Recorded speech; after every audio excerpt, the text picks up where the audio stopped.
بسم اللہ الرحمن الرحیم۔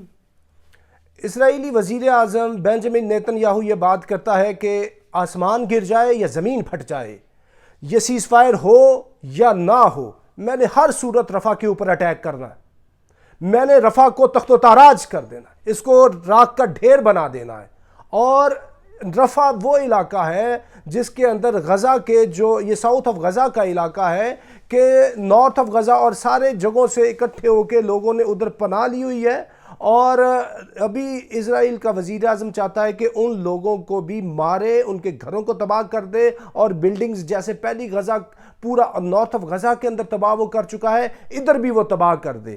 وہ یہ باتیں کیوں کر رہا ہے؟ وہ باتیں اس لیے کر رہا ہے کہ وہ خود بھی امن نہیں چاہتا، کیونکہ اگر امن ہو جاتا ہے، پیس ڈیل ہو جاتی ہے، تو وہ ایک فیلئر کی شکل کے اندر اپنی حکومت گوا بیٹھے گا۔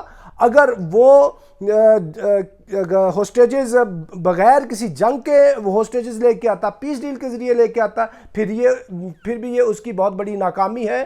اس کو وہ پھر ان ہوم جو ہے بہت بڑے ایک احتجاج کا سامنا ہوگا، اپنی جو اس کی اپوزیشن ہے وہ اس کو بہت ہی زیادہ تنگ کرے گی، اس کی حکومت گر جائے گی، اس کے اوپر کرپشن کے بہت زیادہ چارجز ہیں، اس کی وجہ سے بھی وہ جو ہے ان کو فیس کرتے ہوئے جیل میں جا سکتا ہے۔ تو بنجامن نیتن یاہو یہ چاہتا ہے کہ ہر صورت یہ جنگ جاری رہے اور جنگ بڑھے، اور بڑھانے کے سلسلے میں ہی اس نے ایران کا جو قونصلیٹ ہے سیریا کے اندر اس کے اوپر اٹیک کیا۔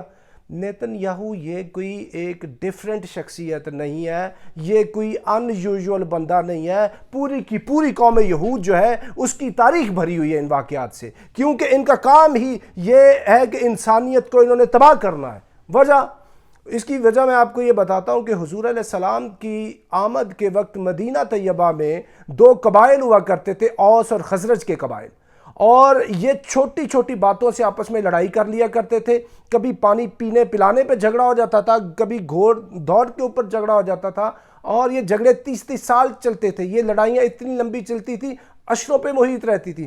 ان کے اندر اوس اور خزرج میں ایک کو سپورٹ کرتا تھا بنو نذیر، ان کا یہودیوں کا قبیلہ، ایک کو سپورٹ کرتا تھا بنو قریظہ۔ اور جب یہ اپنے مخالف کے اوپر حملہ کرتے تھے اور حملے میں کامیاب ہو جاتے تھے تو ان کے گھر بار جانور فصلیں ہر چیز تباہ کیا کرتے تھے۔ یعنی یہ جو ابھی غزہ کے اندر ساری بلڈنگز گرا رہے ہیں، سارے کی ساری جو ادھر آبادی ہے، انسانیت ہے، اس کو ختم کر رہے ہیں، تو اس کی یہ وجہ ہے کہ ان کی جو گٹی ہے، ان کا جو خون ہے، ان کا جو ڈی این اے ہے، اس کے اندر یہ چیز شامل ہے۔ وجہ یہ ہے کہ یہ پوری کی پوری انسانی تاریخ کے اندر سب سے زیادہ دھتکاری ہوئی، پھٹکار پڑی ہوئی قوم ہے۔ اسی قوم کے لیے اللہ تعالیٰ نے سورہ فاتحہ کے اندر لفظ استعمال کیے ہیں، مغضوب علیہم والضالین، یعنی مغضوب قوم ہے۔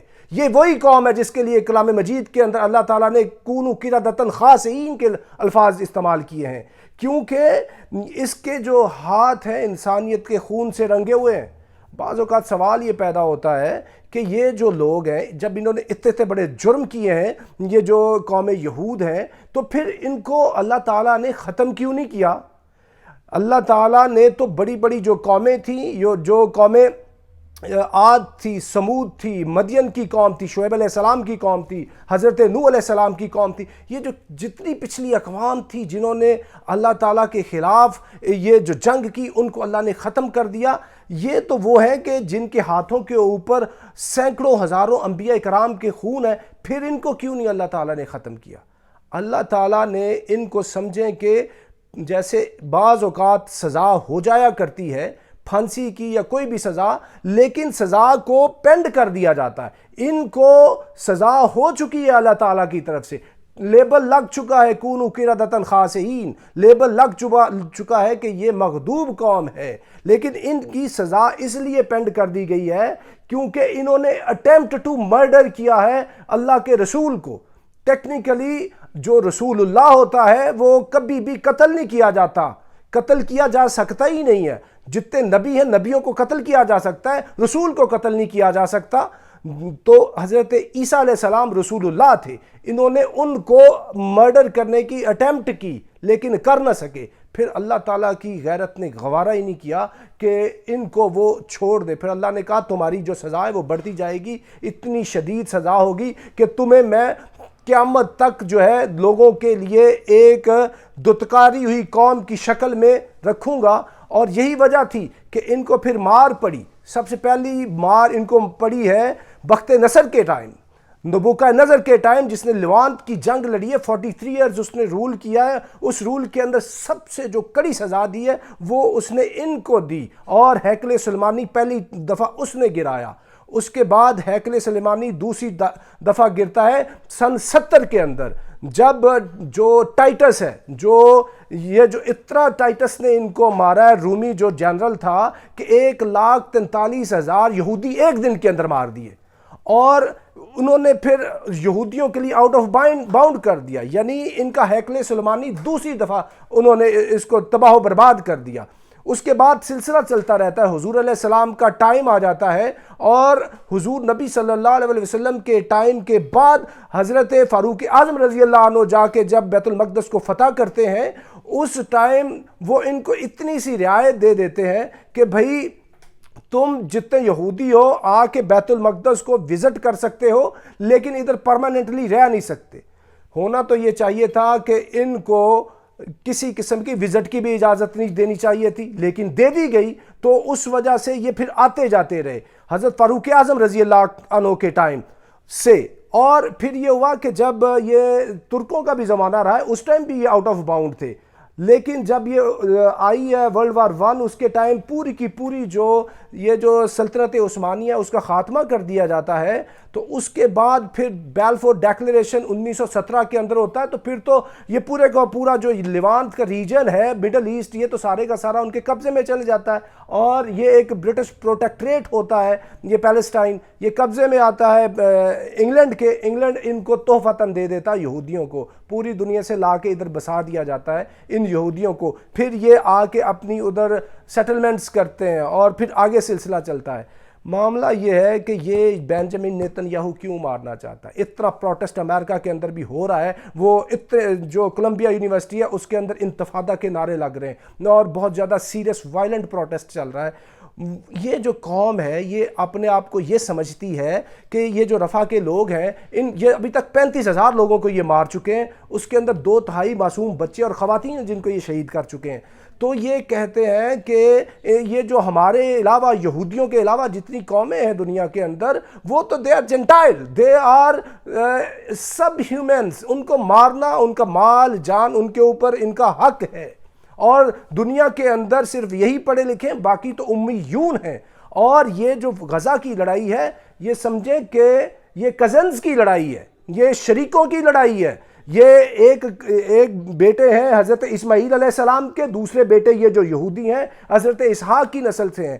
تو یہ جو کزنز کی لڑائی ہے, اس کے اندر یہ یہودی اتنے پاگل ہو چکے ہیں, وہ کہتے ہیں کہ ہمیں کوئی مسئلہ ہی نہیں ہے, یہ سارے کے سارے جانور ہیں, یہ ان کو مارنا پڑتا, ختم کرنا پڑتا, ہم مار دیں گے, کیونکہ اگر ہمیں عذاب بھی ہوگا تو تھوڑے دن عذاب ہوگا, اللہ تعالیٰ ہمیں پھر جہنم سے نکال لے گا. کیونکہ ان کا بیلیف یہ ہے لن تمسنا النار الا ایاما معدودات, کہ ہمیں سزا بھی ملے گی تو چند دن, یا 7 دن یا 40 دن. وہ 40 دن جن 40 دنوں میں موسیٰ علیہ السلام گئے تھے اور ان کی قوم نے پیچھے بچڑے کی پوجا کی تھی.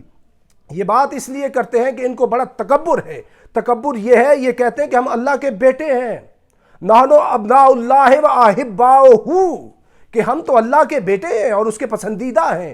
لیکن بات یہ کہ ان کے اندر جو تکبر ہے اور جو حسد ہے اور مسلمانوں کا حضور کی جو دشمنی ہے, ان کے اندر اتنی رچی بسی ہے کہ یہ چاہتے ہیں کسی صورت بھی ہم اس پوری کی پوری پیلسٹائن کی سرزمین سے ان تمام مسلمانوں کو نکال دیں, ان کو ختم کر دیں.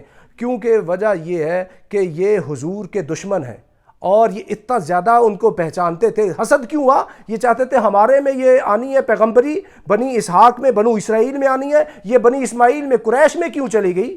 کیونکہ انہوں نے یہ سمجھا ہوا تھا ہمارے میں آنی, لیکن ادھر چلے گی, پھر حضور کے یہ دشمن ہو گئے. اور یہ پہچانتے اتنا زیادہ تھے حضور صلی اللہ علیہ وسلم کو, یعرفونہ کما یعرفون ابناہم, یعنی یہ اپنے بیٹوں سے یا اس سے بھی زیادہ حضور صلی اللہ علیہ وسلم کو پہچانتے تھے. لیکن جب انہوں نے دیکھا کہ یہ تو آگے ہے بنو اسماعیل کے اندر، تب سے یہ ان کی دشمنی شروع ہے، اور ان کی دشمنی اتنی ہے مدینہ طیبہ کے اندر جتنی جنگیں ہوئی ہیں یہود کی سازش سے ہوئی ہیں، اور جب مسلمانوں کو پتہ چلا ہے کہ کب ادھر امن آئے گا، امن تب آئے گا کہ جب ہم یہود کو ادھر سے نکال دیں گے۔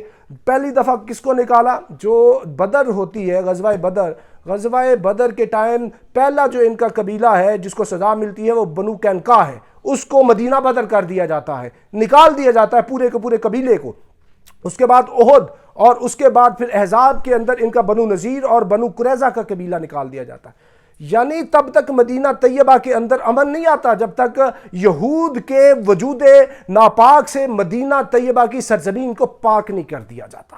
تو اسی طرح ایک بات سمجھ لیں، آج بھی دنیا کے اندر امن اس تک نہیں آئے گا، اس وقت تک نہیں آئے گا جب یہود کے اس وجود پلید سے یہ پوری کی پوری پیلسٹائن کی پاک سرزمین کو پاک نہیں کر دیا جاتا۔ جب یہ دنیا میں رہے ہیں، جس جگہ پہ بھی رہے ہیں، ادھر جب تک ان کو نکالا نہیں گیا تب تک ادھر امن نہیں آیا۔ وہ ہٹلر نے کیوں مارا ان کو جرمنی سے؟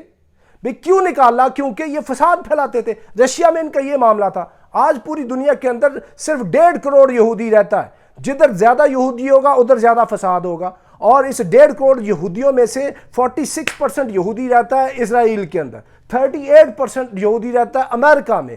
تو آپ دیکھیں سب سے پوری دنیا کا جو ایکسس آف ایول ہے وہ کیا ہے؟ دیٹ از اسرائیل۔ اس کے بعد یہ امریکہ میں بیٹھے، پورا امریکہ کو ہائی جیک کیا ہوا ہے، ادھر سے بیٹھ کے یہ سازشیں کرتے ہیں۔ تو معاملہ یہ ہے کہ جب تک ان کا خاتمہ نہیں ہوگا، یہ بینجامن نیتن یاہو لیڈ یہ جو فیشسٹ اور جوش زائنسٹ ہیں، تب تک یہ امن آنے ہی نہیں دیں گے۔ امن اس لیے نہیں آنے دیں گے کہ یہ چاہتے ہیں کہ دنیا کے اندر جنگ لگی رہے اور یہ صرف پوری دنیا کو فزیکلی کنٹرول کریں، گریٹر اسرائیل بھی بنائیں، ویسے بھی پوری دنیا کی اکانومی کو بھی کنٹرول کریں۔ کیونکہ اگر آپ ان کی منشا کے خلاف جائیں گے تو یہ اتنے پاورفل ہیں، یہ امریکن پریزیڈنٹ کو بھی دھمکی دے دیتے ہیں، جس کی واضح مثال بش سینئر ہے۔ 89% اس کی ریٹنگ تھی جب اس نے یہ گلف کی وار جو ہے وہ جیتی ہے، لیکن وہ ان کے خلاف ہوا۔ $10 بلین جو ان کا منظور ہوا تھا اس کو اس نے پاس نہیں کیا، تو اس کی حکومت کو اس نے ختم کر دیا، الیکشن کے اندر اس کو ہروا دیا۔ یہی کام انہوں نے کیا ہے جب یہ ورلڈ ٹریڈ سینٹر کے اوپر حملہ ہوتا ہے۔ حملہ کروانے والے یہود کے علاوہ، ان اسرائیلیوں کے علاوہ اور کوئی ہو نہیں سکتے کہ پینٹاگون ہٹ ہو جاتا ہے۔ ورلڈ ٹریڈ سینٹر یعنی دنیا کا سب سے محفوظ ترین اور ٹیکنالوجیکلی ملیٹریلی سب سے ایڈوانس جو ملک ہے، اس کے دل کے اوپر حملہ کر دیا جاتا ہے۔ تو یہ سوائے ان اسرائیلیوں کے، سوائے ان یہودیوں کے، ان زائنسٹ کے اور کوئی کر نہیں سکتا۔